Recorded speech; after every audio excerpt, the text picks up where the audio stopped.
Oke, konnichiwa minasan. Kali ini aku ingin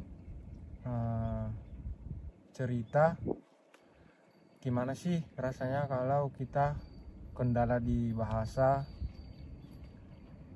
gimana sih resikonya kalau kita kerja di Jepang itu bahasanya kurang gitu, banyak kalau kesannya kalau kita kurang di bahasa.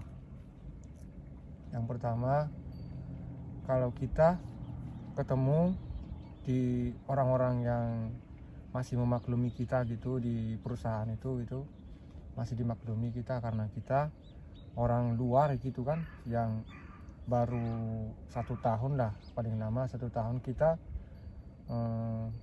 bergelut di bahasa mereka kan, karena itu mustahil kita langsung bisa tahu semua gitu, ngerti semua bahasa-bahasa mereka ini.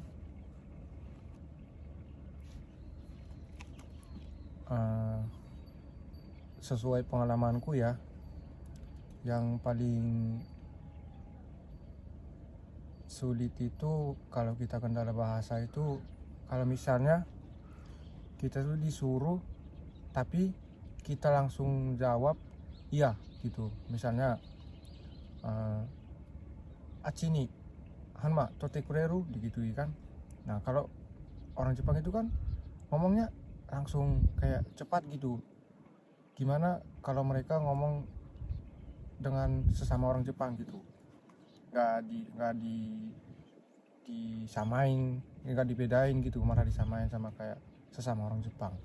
Terus kita kan otomatis kan pasti takut gitu, rasa takut kita itu pengen nanya lagi tuh pasti ada. Terus dengan cara situ kita pasti jawab hai gitu kan, kita langsung kita hai kan, kita iya kan. Nah, kita kebingungan gitu. Terus pasti kalau orang Jepang itu tahu pasti kalau udah kita itu kebingungan dan nggak tahu apa yang dia suruh. Nah, di situ kalau kita ketemu orangnya yang nggak enak gitu, pemarah gitu, langsung itu kita dimaki-maki gitu, langsung kita dibodoh-bodohin, dibaka-bakain. Itu risikonya kalau kita udahnya nggak ngerti tapi kita langsung mengiyakan apa yang dia suruh. Terus kalau misalnya bahaya, misalnya kita udah diperintahin, kayak dulu kerjaan aku kan ngecat jembatan kereta api gitu, kan densa kereta api di Jepang itu kan sekali 10 menit gitulah pasti lewat lah kereta apinya, densa Nihongo-nya kan densa. Terus dilarang nanti tuh, karena nanti perintahnya buco itu atau perintah penanggung jawab di Gemba itulah, di tempat kerja itu,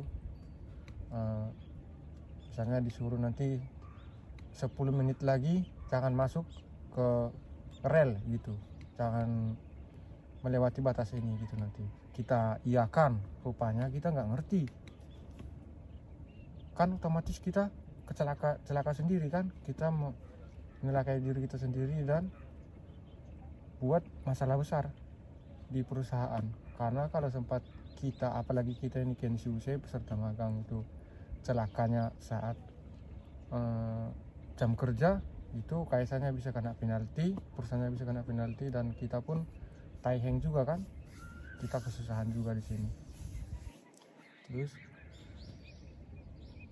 kalau kita bepergian gitu, kalau misalnya udah penakut gak berani,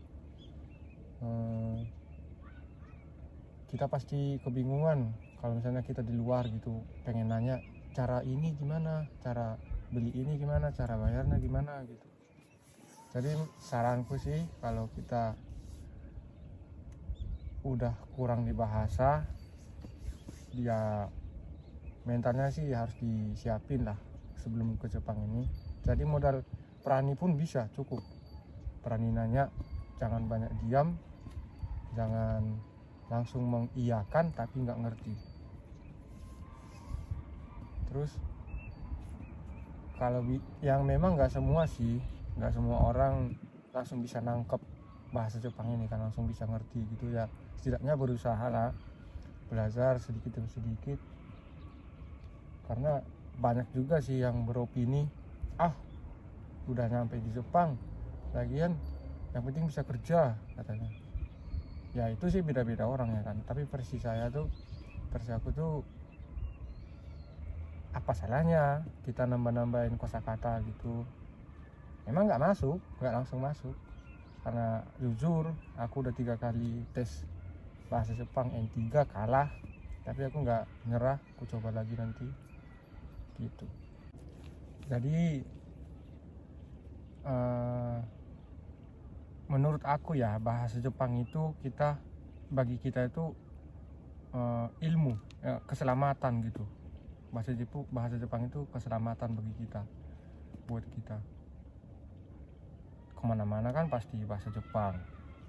Jadi ya memang sebagian orang memang punya prinsip yang penting bisa bahasa Jepangnya buat sehari-hari gitu.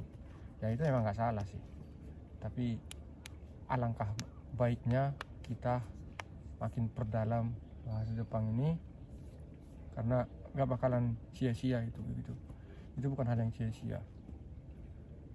Jadi buat teman-teman yang masih lagi berjuang di Indonesia, yang ingin datang ke Jepang, yang ingin kerja ke Jepang, semoga lancar semuanya.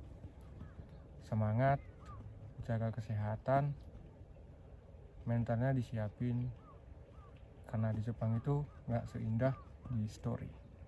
Oke, thank you, arigatou gozaimasu.